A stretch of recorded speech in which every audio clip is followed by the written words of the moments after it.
एक आदमी न्यूयॉर्क का मेयर बन सकता है ममदानी, लंदन के अंदर मेयर बन सकता है एक खान, हिंदुस्तान के अंदर किसी मुस्लिम यूनिवर्सिटी का कोई आदमी वाइस चांसलर नहीं बन सकता, और अगर बनेगा तो आजम खां की तरह जेल के अंदर जाएगा। अरशद मदनी का बयान बहुत गैर जिम्मेदाराना है। तुम भूल जाओ, तुम्हारी नस्लें खत्म हो जाएंगी, हम खत्म हो जाएंगे। जब तक दुनिया बाकी रहेगी, हिंदुस्तान में मुसलमान एक बाइज्जत हिंदुस्तानी बनकर रहेगा। जो हमला था वो भारत पर नहीं, भारत की आत्मा पर हमला था। देश के माहौल को खराब करने की साजिश थी। बड़ा दुर्भाग्य है कि एक बहुत बड़ी कम्युनिटी को दबाने का प्रयास किया जा रहा है। राजनीति में कोई धर्म लाने की कोई जरूरत नहीं है। बिहार का मुसलमान जो है ना, या पूरे भारत का मुसलमान, मुझे लगता है कि उसके साथ जितना छल हुआ है, जितना धोखा हुआ है ना, उतना धोखा भारत में किसी कम्युनिटी के साथ नहीं हुआ।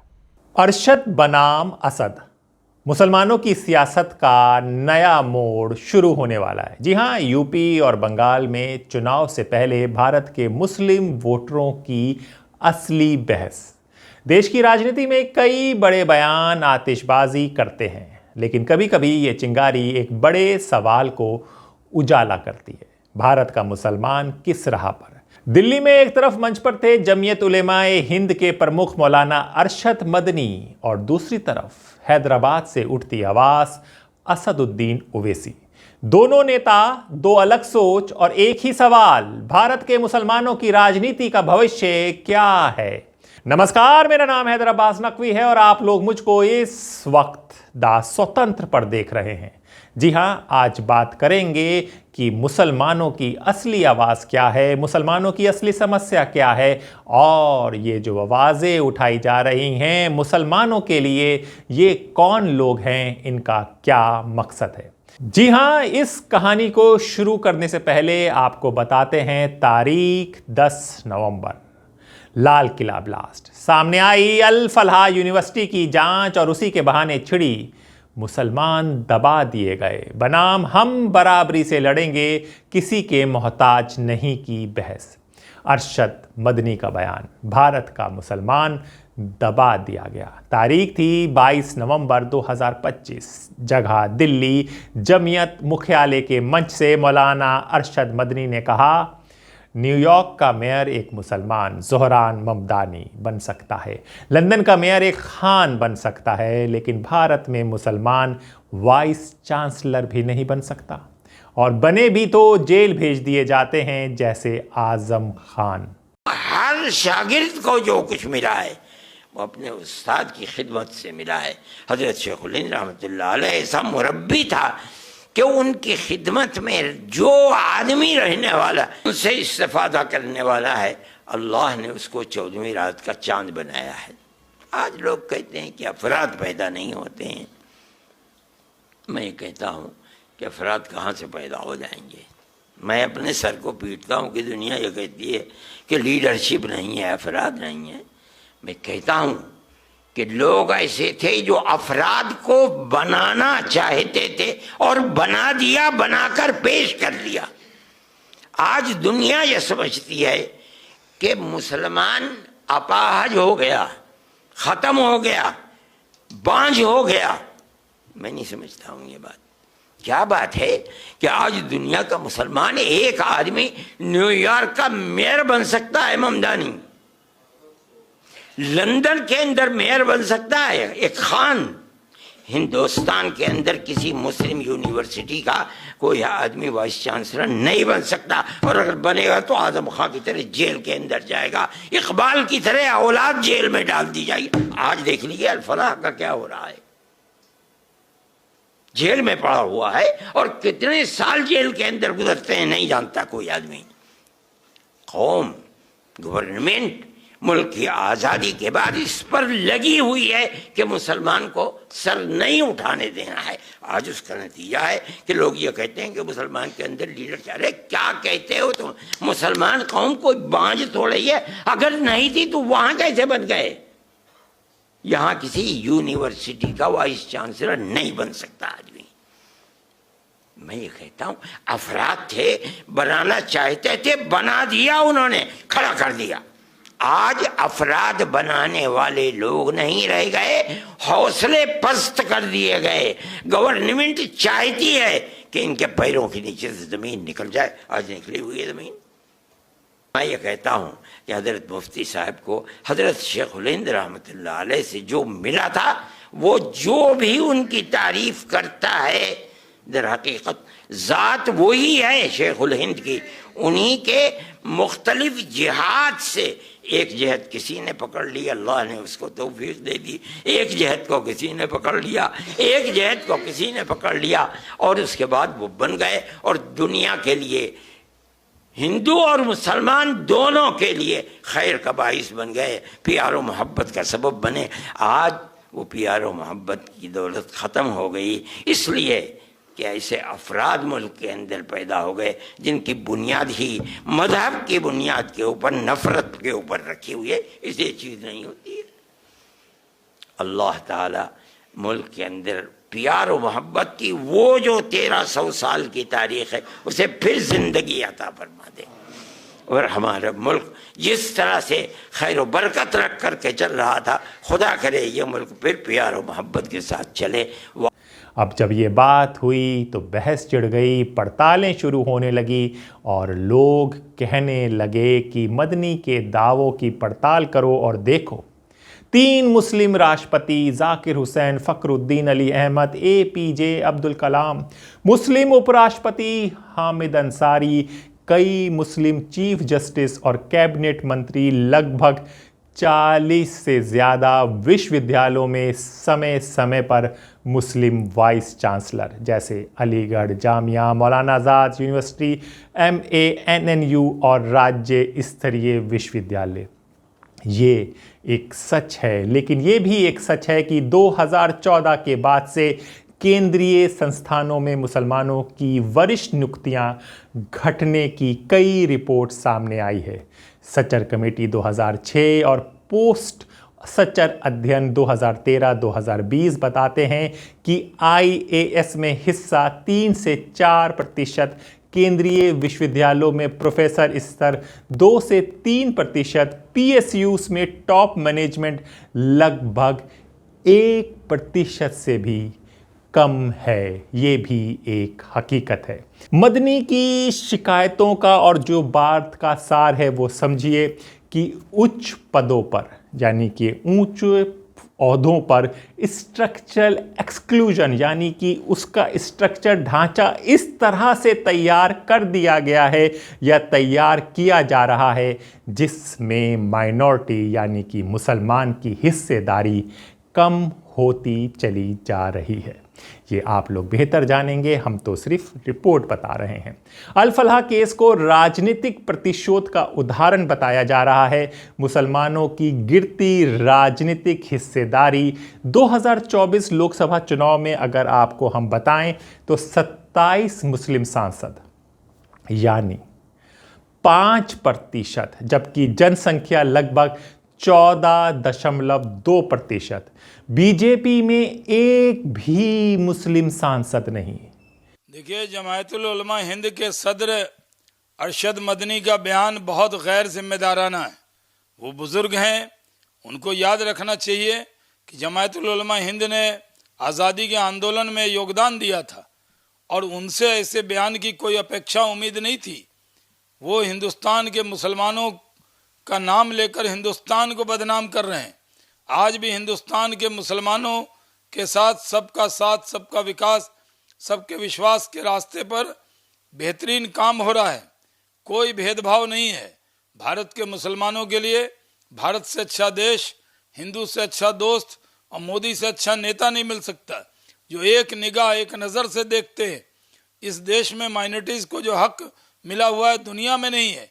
लेकिन अरशद मदनी का कहना कि एक मुसलमान ममदानी न्यूयॉर्क का मेयर बन सकता है और एक पाकिस्तानी सादिक खान लंदन का मेयर बन रहा है, उससे तुलना कर रहे हैं। क्या मौलाना अरशद मदनी भूल गए कि भारत का मुसलमान राष्ट्रपति बन सकता है, एयर चीफ मार्शल बन सकता है, भारत का मुसलमान क्रिकेट हॉकी का कैप्टन बन सकता है, भारत का मुसलमान भारत का चीफ जस्टिस बन सकता है। जितने भारत के मुसलमानों को हक और हकूक अधिकार भारत में मिले हैं, दुनिया में कहीं माइनॉरिटीज को नहीं मिले हैं। इसलिए मौलाना अरशद मदनी को अपने बयान पे माफ़ी मांगनी चाहिए और भारत को बदनाम करने का कोई हक नहीं है। जमायतुल उलमा हिंद पहले मुसलमानों का संगठन था, अब ये कांग्रेस की तरह परिवारवादी संगठन हो गया है। इसमें कोई आम मुसलमान जमायतुल उलमा हिंद का सदर नहीं बन सकता, इनके परिवार के लोग ही बनते हैं और एक फैमिली का ऑर्गेनाइजेशन बना के पूरे दुनिया में भारत को बदनाम करने की कोशिश कर रहे हैं। उनका बयान बहुत गैर जिम्मेदाराना है। भाई, द ग्रेट लगाने का अधिकार किसने दे दिया था? किसी राजा को ग्रेट, किसी को नहीं लिखना, सबको बराबर की निगाहों से इतिहास में देखना चाहिए। तो अगर ग्रेट हटाया है तो कुछ ग्रेट लोगों को दर्द क्यों हो रहा है जो अपने आप को सो कॉल्ड ग्रेट मान रहे हैं? देखिए, झारखंड के जो मिनिस्टर हैं वो भी प्रचार में आए थे, कुछ हुआ नहीं। जहाँ जहाँ गए वहीं पे लुटिया डूब गई महागठबंधन की। अब वो अपना फेस बचाने के लिए इस तरह का बयान दे रहे। मदनी का तर्क को समझिए। सरकार हमें उठना नहीं देना चाहती। हमें का मतलब मुसलमानों को। अल-फलाह यूनिवर्सिटी विवाद क्या है ये भी समझिए। आतंक हुआ था, आतंकवादी थे, जांच और राजनीति हुई थी। जी हाँ, तारीख थी 10 नवंबर 2025। जगह था लाल किले के पास। विस्फोट होता है, 14 मौतें, 30 से अधिक घायल। जांच में नाम आया, यही नाम से राजनीति शुरू हो गई फरीदाबाद की अल-फलाह यूनिवर्सिटी। जांच में क्या क्या सामने आया? सुसाइड बॉम्बर डॉक्टर उमर उन नबी, मेडिसिन के प्रोफेसर। डॉक्टर मुजम्मिल शकील, किराए के मकान में 2900 किलो विस्फोटक बरामद। ईडी के 25 ठिकानों पर छापे पड़े। संस्थापक, यहीं पर कहानी है, जवाद अहमद सिद्दीकी की गिरफ्तारी। आरोप फंड डाइवर्जन, फोर्ज डॉक्यूमेंट, फर्जी एक्रीडेशंस, 13 दिन की ईडी कस्टडी। विश्वविद्यालय पर 2 एफआईआर, चीटिंग, फॉर्जरी और दस्तावेजों में छेड़छाड़। आगे बढ़कर एसोसिएशन यूनिवर्सिटी ने सदस्यता रद्द कर दी। जी हां, राजनीतिक असर क्या हुआ? बीजेपी ने इसे आतंकी बचाओ जमात की राजनीति कहा। अपोजिशन में भी असहजता, क्योंकि विश्वविद्यालयों में आतंकी गतिविधियों की खबरें आम नहीं होती। ये एक सबसे बड़ा सवाल है। यही वो बिंदु था जहां मंच पर उठे थे 2 हाथ, एक मदनी का और दूसरी तरफ ओवैसी का। ओवैसी ने क्या जवाब दिया? हम दूसरी श्रेणी के नागरिक नहीं बनेंगे। हैदराबाद की सभा में असदुद्दीन ओवैसी की प्रतिक्रिया आई। वो मदनी को सीधे नहीं कहते, पर संदेश स्पष्ट था कि जब वतन की मोहब्बत की बात हम करते हैं तो जो तालीम इदारे मुसलमानों ने कायम किए, अगर कोई उस तालीम इदारे में बैठकर बम बनाने की साजिश करता है तो हम उसकी भी मजम्मत करते हैं।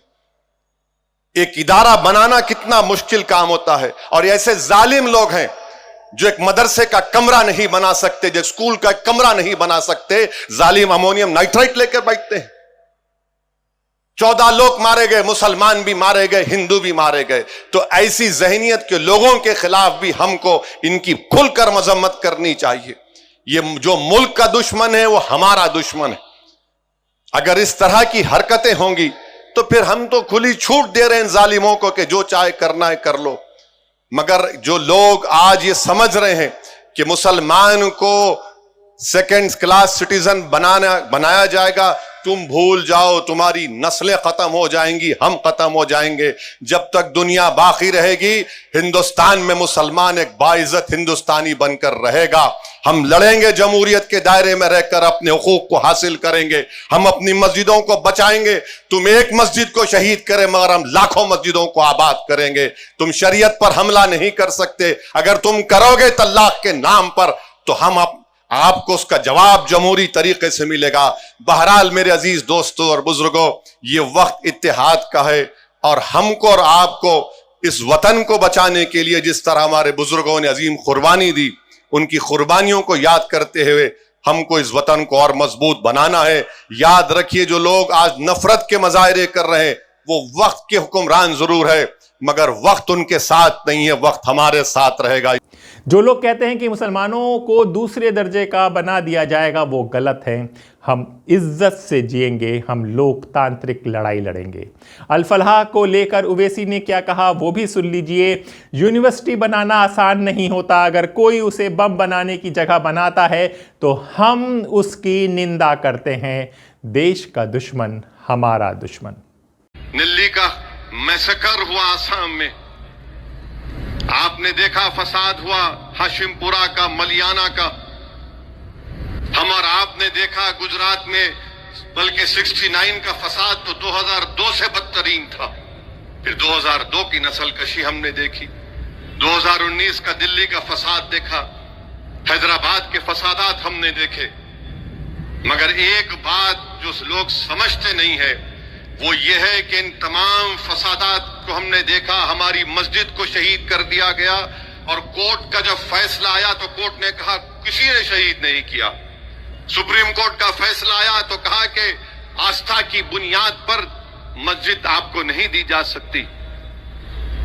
मुल्क की तारीख उठाकर पढ़ लो, जो लोग आज मुसलमानों को गाली देते हैं और वफादारी का सर्टिफिकेट हमसे पूछते हैं, इतना सब हमने सहा और कल भी सहेंगे, मगर वतन से नफरत के मजाहरे नहीं किए।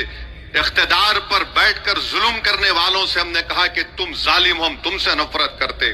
तो मुसलमानों को अगर तुम दबा रहे हो तो तुम भारत को कमजोर कर रहे हो। अगर भारत एक दुनिया का अमनगाह बनना चाहता है, एक डेवलप कंट्री बनना चाहता है, कैसे बनेगा जब आप 19 करोड़ मुसलमानों को इस तरह हिकारत की नजर से देखेंगे, उनसे नाइंसाफी करेंगे। और संविधान में राइट टू इक्वालिटी जो है वो सब्सटेंटिव इक्वालिटी है, आप उसको भूल जाते। मस्जिद का फैसला हमारे खिलाफ आया तो क्या किसी मुसलमान ने कोर्ट में जाकर किसी जज के ऊपर जूता फेंका? जूता फेंकने वाले के बारे में एक लफ्ज नहीं बोला जाता, ना मीडिया में बोला जाता है, क्योंकि वो आला जात से उसका ताल्लुक था। हमारी वतन से मोहब्बत है और रहेगी। तुम हुक्मरान हो तो तुम्हारी वजह से डर कर नहीं, बल्कि वतन की मोहब्बत हमारी है और रहेगी इंशाअल्लाह ताला। ओवैसी की लाइन ऑफ पॉलिटिक्स को समझना जरूरी है।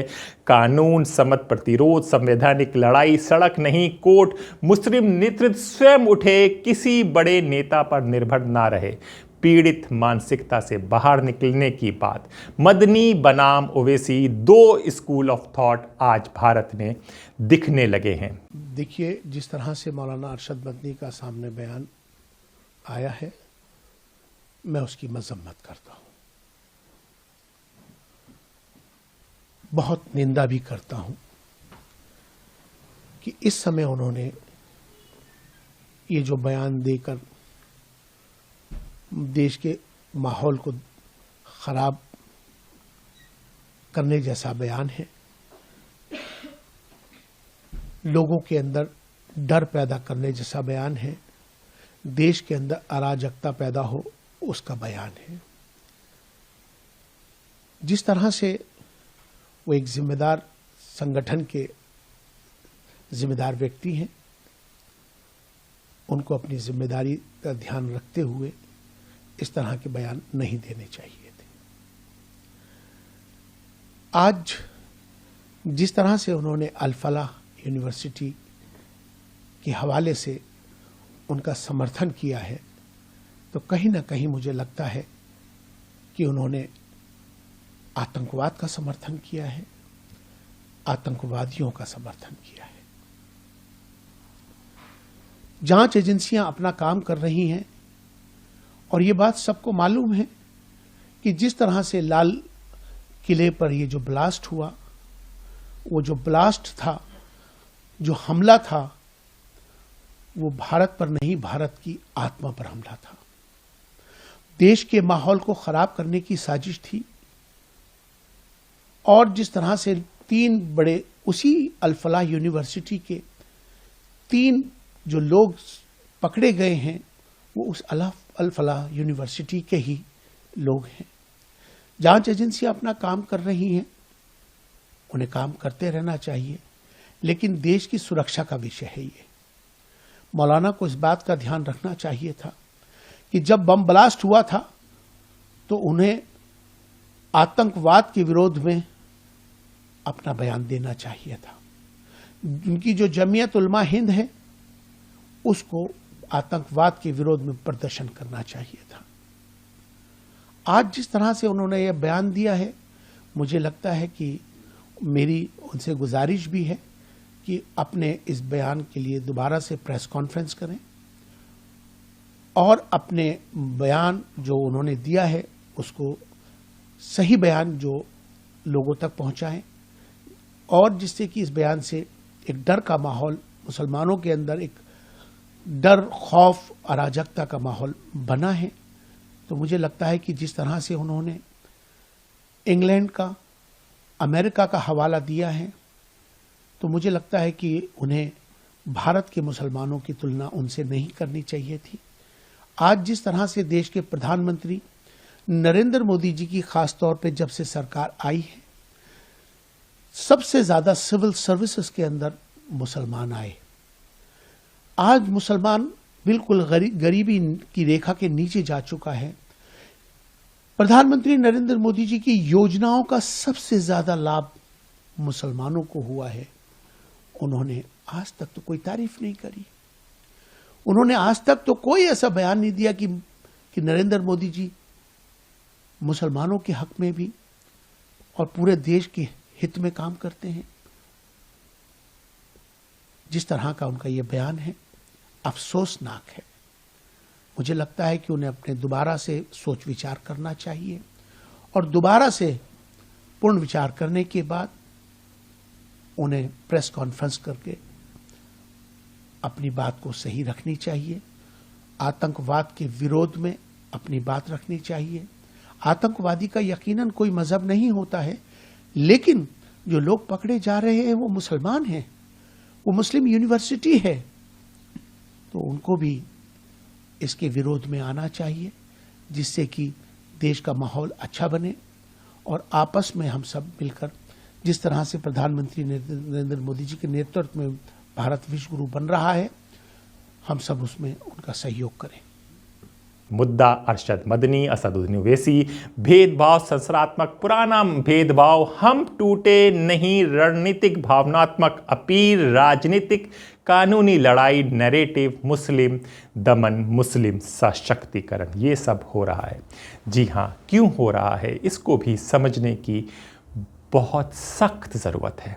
देखिए, मदनी साहब ने जो कहा है बहुत सोच समझ करके बोला है, और ये बड़ा दुर्भाग्य है कि एक बहुत बड़ी कम्युनिटी को दबाने का प्रयास किया जा रहा है। और देश के अंदर तरक्की के रास्ते तभी खुलते हैं जब सब लोग देश के अंदर उसके अंदर भागीदारी करें। बहुत आदेश आप जारी कर रहे हैं, तो बताइए ना, आपने कितने डिटेंशन कैंप के अंदर डाले, कितनों को आइडेंटिफाइड किया आपने? आप तो बार बार बोलते हो डेमोग्राफी चेंज हो रही है, सीमाएं आपके हाथ में अगर सुरक्षित नहीं है तो इस्तीफा दीजिए, और अगर इतने भारी संख्या में घुसपैठिए तो उनको चिन्हित करके बताइए कहाँ है वो घुसपैठिए। झूठा नैरेटिव पूरे देश के अंदर फैलाने का प्रयास करते हैं, झूठी बातें फैलाते हैं, झूठ के अलावा कुछ भी नहीं है। देखिए, SIR के माध्यम से जो कुछ इन्होंने बिहार में किया है, तो बिहार वाली प्रक्रिया अगर है तो फिर तो लोकतंत्र के कोई मायने नहीं बचेंगे ना। फिर लोकतंत्र किस बात का रह गया? फिर हम काहे को ढोल पीट रहे हैं कि हम दुनिया के सबसे बड़ा लोकतंत्र हैं। और अब पारदर्शी अगर चुनाव आयोग नहीं होगा और चुनाव आयोग के अंदर निष्पक्षता नहीं बचेगी, तो फिर तो ये इसके कोई मायने ही नहीं रह गए ना। मैं उससे सहमत नहीं हूं, मैंने कल भी कहा था, मैं उससे सहमत नहीं हूं। मस्जिद इबादत के लिए, मस्जिद सियासत के लिए नहीं है, और मस्जिद का इस्तेमाल इबादत के लिए करें, सियासत के लिए ना करें। आपको मस्जिद बनानी है बनाइए, लेकिन मस्जिद की तारीख और नाम तय करने का काम जो आप कर रहे हैं वो नफरत को बढ़ावा दे रहा है। और वही नफरत के खिलाफ जब हम लोग बोलते हैं कि दूसरे लोग नफरत फैला रहे हैं, तो फिर आप भी तो नफरत फैला रहे हो। तो हमारा पहला काम है, हम सबसे पहले आपके खिलाफ बोलने का काम करेंगे।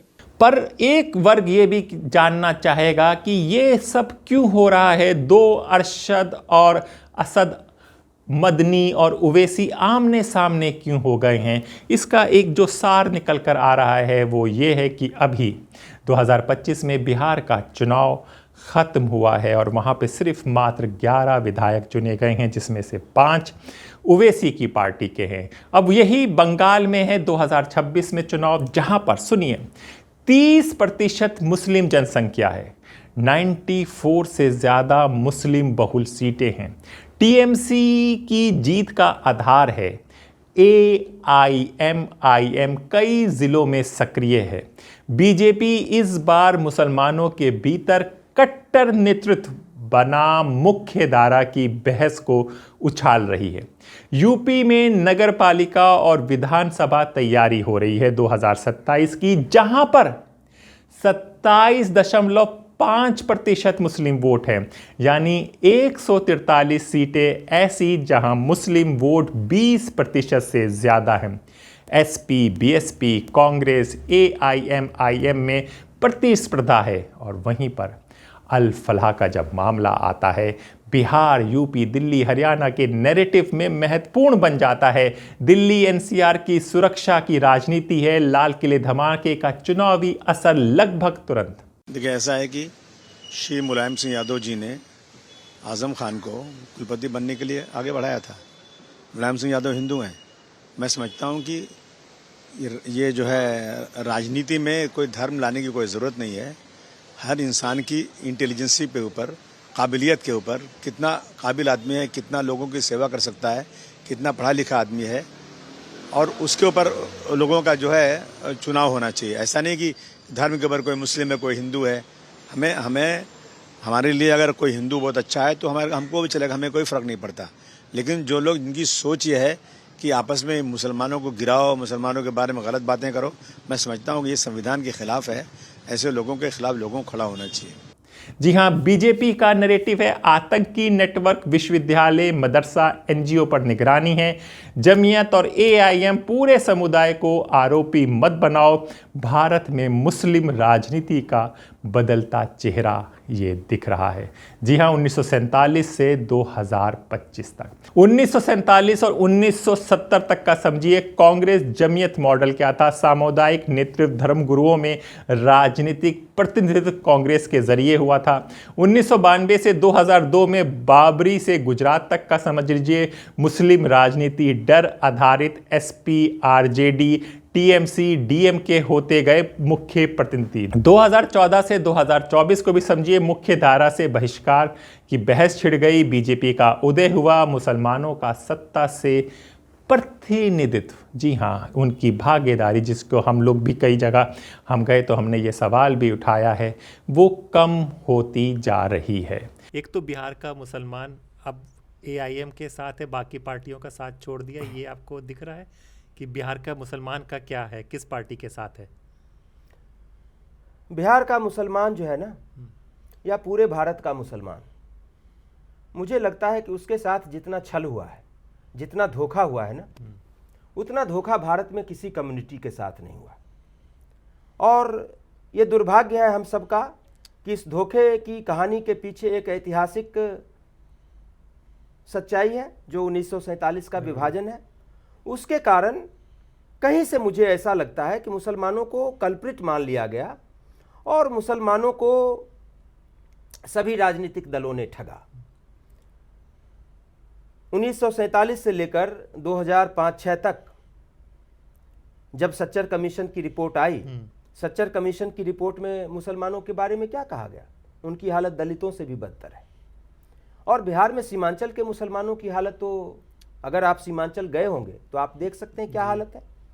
तो मेरे भाई, मुसलमानों के बारे में अच्छी अच्छी बातें करते हुए, मुसलमानों का अपीजमेंट करते हुए, मुसलमानों के नाम पर दंगे फसाद, लड़ाइयाँ, सब कुछ होते हुए, मुसलमानों के बारे में भारत पाकिस्तान तमाम बातें होते हुए, मुसलमान कहाँ पे स्टैंड करता है यदि उसके जीवन में सुधार नहीं हो रहा है? हम उसके लिए एक शिक्षा की अच्छी व्यवस्था सुनिश्चित नहीं कर पा रहे हैं। हर चीज़ की जिम्मेदारी हम मुसलमान कम्युनिटी पर डाल दे रहे हैं, तो कैसे काम चलेगा? ये लोकतंत्र है, सरकारें हैं, राजनीतिक दल है, व्यवस्था है, उनकी कुछ जिम्मेदारी नहीं है क्या? एक मुसलमान ने ज़मीन पे आके, ग्राउंड पे आके, मुझे लगता है कि 3 तलाक का विरोध नहीं किया। जब सरकार ने 3 तलाक के विरोध में कानून लाया तो ठीक है, राजनीतिक कारणों से जिन लोगों ने कहा होगा, लेकिन मैंने तो देखा आमतौर पर मुस्लिम समाज सहमत था और उसने स्वागत किया। कोई बड़ा तगड़ा विरोध प्रतिरोध तो हुआ नहीं। तो मुस्लिम समाज को ये मानकर कि ये बंद समाज है, जड़ समाज है, आप अगर उसमें सुधार की प्रक्रिया को रोकते हैं, उनमें शिक्षा के सुधार करने से आप रोकते हैं, आप उनके इलाकों में डेवलपमेंट और इन सारे कामों को आप रोकते हैं, तो मुझे लगता है कि एक लोकतांत्रिक संवैधानिक गुनाह है जो इस देश की सभी पार्टियों ने किया है, और ये गुनाह बिहार में भी हुआ है। एनआरसी, सीए, हिजाब, लिंचिंग, सड़क पर आंदोलन हुए। 2025 का मोड़ आया, समुदाय दो धाराओं में बंटता दिखा। मदनी मॉडल शिकायत और संरक्षण की राजनीति, ओवैसी मॉडल प्रतिरोध और स्वाभिमान की राजनीति। देखिए, इस भारत में एपीजे अब्दुल कलाम जैसे जो हमारे राष्ट्रपति जी हुए, ये मुसलमानों के असली आइकॉन है कि जिनको देखकर हमारा भी सिर आदर से झुकता है और वो सिर उठाकर ही हमेशा चलते रहे। उनको आइकॉन बनाइए ना, दूसरों को आइकॉन क्यों बनाते हो? हकीकत भारत का मुसलमान तय करेगा। हकीकत भारत का मुसलमान दब गया या खड़ा हो रहा है, ये आप लोग हमको लिखकर बताइए कमेंट बॉक्स में। देखिए, मौलाना मदनी सीनियर है, वरिष्ठ है, एक मौलाना है, जमीयत के हेड है, हम उनकी इज्जत करते हैं। तो उन्होंने जो कहा उसके ऊपर मुझे कुछ भी बोलना, मैं नहीं समझता हूँ कि मेरे लिए बराबर है बात। मैं लेकिन एक चीज़ मैं कहना चाहूँगा कि हमने हमेशा से आतंकवादी का, आतंकवादी गतिविधियों का कंडेम किया था, करते हैं, करते रहेंगे। हमारे सभ्य समाज में आतंकवाद, आतंकवादी की कोई जगह नहीं होना चाहिए। आतंकवादी का एक ही मंसूबा होता है, दहशतगर्द फैलाना। लेकिन आप एक आतंकवादी को किसी जात धर्म से जो जोड़ते हो, वो मेरे हिसाब से गलत है। देखिए, हमने काफ़ी वक्त देखा है कि जो इंदिरा गांधी का जिन्होंने कत्ल कर दिया था वो मुसलमान नहीं थे। राजीव गांधी का जिसने कत्ल किया वो मुसलमान नहीं थे। ट्रेन में जिस कांस्टेबल ने मुसलमानों को नाम पूछ पूछ कर गोली मार दिया वो मुसलमान नहीं था। कहां से रेडिकलाइज होकर आया था वो? साध्वी प्रज्ञा सिंह ठाकुर, कर्नल पुरोहित, नाथुराम गोडसे जिसने father of the nation Mahatma Gandhi का कत्ल कर दिया था, वो तो आरएसएस की विचारधारा से प्रभावित था, वो मुसलमान नहीं था। इसलिए कहते हैं ना कि किसी को भी किसी रिलीजन के साथ जोड़ना मैं नहीं समझता हूं बराबर है। आप 1, 4, 5 आतंकवादी पकड़े, आप ठीक है उनके खिलाफ कानूनी कार्रवाई करिए, जो केस में डालना है डालिए, जो सजा देना है कानूनी रोध से उनको दीजिए सजा। लेकिन उसके लिए आप पूरी के पूरी कौम को आप कटघरे में जो खड़ा कर देते हो वो सरासर गलत है, वो नहीं होना चाहिए, मेरा ये मानना है। अब हम कुछ डेटा को भी समझ लें। भारत का मुस्लिम गरीबी दर 31% है। सचर एनएसएसओ के पुराने औसत ये बताते हैं। शिक्षा में गिरावट है। ग्रेजुएशन तक पहुंचने वाले छात्रों का अनुपात 8 से 9% है। सिविल सेवा यूपीएससी फाइनल में मुसलमान 3 से 5% के बीच हैं। राजनीतिक प्रतिनिधित्व 1952 में 11% मुस्लिम सांसद थे, 2024 में मात्र 5% हैं। लेकिन दूसरी ओर आप ये भी देख सकते हैं कि अगर टेक्सटाइल, लेदर और स्मॉल मैन्युफैक्चरिंग देखेंगे तो वहाँ पर बढ़ रही है। स्टार्टअप में युवा मुसलमान की एंट्री 2020-2025 में 3 गुना वृद्धि बताई गई है। बॉलीवुड, खेल, ओटीटी में प्रतिनिधित्व अब भी मौजूद है। समुदाय दबा भी है और उठ भी रहा है। ये क्षेत्र और वर्ग पर निर्भर करता है, इसको भी लोग कह रहे हैं। कि मैं जानता हूँ इस बात को जरूर कि जो बिहार की बात है, जहाँ से हम लोग बिलोंग करते हैं, जिस नेता के नेतृत्व में काम करते हैं, उस नेता ने किसी के साथ सौतेला व्यवहार नहीं किया है। सबको लेकर चलने की बात करते हैं, सबके खड़े रहते हैं। मेरे बिहार में मैं इतना जरूर कहूंगा 2005 के बाद कोई ये नहीं कर सकता है कि जाति धर्म की बात करते हैं। सबको लेकर चलने की बात करते हैं। निश्चित तौर पर आने वाले दिनों में बिहार में जो नेतृत्व मिला है, हम लोग सबको लेकर चलेंगे। आपको ये लगता है कि भारत का मुसलमान को कम आका जा रहा है भारत के अंदर? ऐसी बातें नहीं है, ऐसी बातें नहीं है। कुछ चीजें ऐसी जो अफवाहें ज्यादा होती हैं। जहाँ तक आपका सवाल है, कल क्या था नहीं मालूम है, जबकि ये हम समय सरकार में है। निश्चित तौर पर हमारे समाज को हर जगह मान सम्मान मिलता है और निश्चित तौर पर उनका विकास भी। आखिर सवाल यही है, असली लड़ाई क्या है? नेतृत्व की कौन करेगा, इस पर भी सवाल हो रहा है। मौलाना लोग करेंगे या युवा राजनीतिक चेहरा बनेगा? नैरेटिव कौन सेट कर रहा है? हम पीड़ित हैं, हम लड़कर आगे बढ़ेंगे। चुनाव में मुस्लिम वोट किस दिशा में जाएगा? बंगाल में टीएमसी वर्सेस एआईएमआईएम है। यूपी में एसपी बंगाल में टीएमसी वर्सेस एआईएमआईएम है। यूपी में एसपी वर्सेस एआईएमआईएम है। राष्ट्रीय स्तर पर कांग्रेस वर्सेस क्षेत्रीय पार्टियां हैं। सुरक्षा बनाम अधिकार है।